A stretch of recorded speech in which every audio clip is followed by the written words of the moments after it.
नमस्कार, आप देख रहे हैं आर्यन आपकी आवाज और आपके साथ मैं हूं राहुल शर्मा।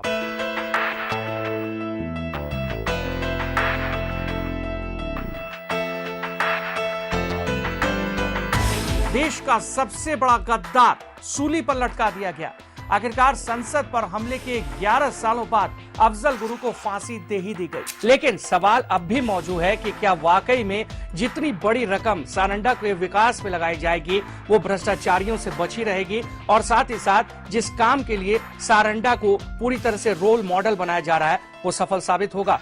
10 साल हो गए हैं झारखंड के निर्माण को, यहाँ अब तक विस्थापन नीति लागू नहीं हो पाई है। कब क्या कैसे इस स्टेट को करना है ये निर्णय लेने में यहाँ के आला अधिकारी से लेकर बड़े बड़े हुक्मरान अक्षम हैं, या तो देरी से निर्णय लेते हैं जिसका खामियाजा आम जनता को भुगतना पड़ता है। आज हम बात करेंगे घर की, बाजार की और कारोबार की, प्रदेश की आर्थिक गतिविधियां हो या बड़ी कंपनियों का करार देंगे वो तमाम खबरें जिनसे है आपका सरोकार। मोदी ने जिस तरह से मरहम लगाया है बिहार के उन 6 घरों में जाकर जहां अंधेरे छाए हुए थे, वहां रोशनी का दिया जलाने की जो कोशिश की है उसे क्या समझा जाए, किस तरह के मरहम का नाम दिया जाए? क्या ये सांत्वना मरहम है या फिर वोटों का ध्रुवीकरण है?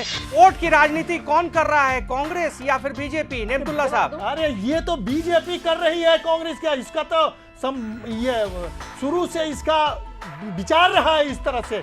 रिपोर्ट कार्ड जारी करते वक्त मुख्यमंत्री नीतीश कुमार बीजेपी पर भी बरसे और कांग्रेस पर भी।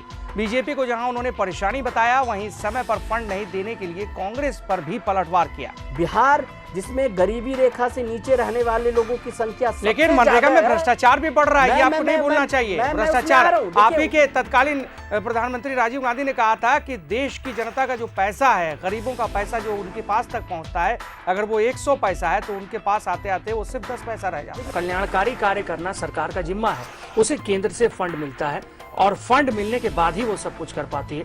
कहीं न कहीं जो कुछ सरकार ने किया है उसके पीछे सरकार की मंशा क्या है ये तो सरकार ही बता सकती है, लेकिन जैसा कि आप लोगों के आंदोलन से लग रहा है आगे कठिनाई जरूर हो सकती है सरकार को। आज जो सुबह बगदाद के पास कजीमिया कस्बे में हुआ और उसमें 600 से ज्यादा लोग मारे गए, 10 लाख से ज्यादा श्रद्धालु मौजूद थे उस घटना के वक्त। उस समय में ये खबर और अफवाह फैली कि अमेरिका की सेना ने मोर्टार से भीड़ पर हमला किया है और आतंकवाद को बढ़ाना चाहा। क्या जावड़ेकर साहब, आपको ऐसा नहीं लगता है कि ये जो अमेरिका है ये भी आतंकवाद बढ़ाने की मुहिम में आगे आ गया है?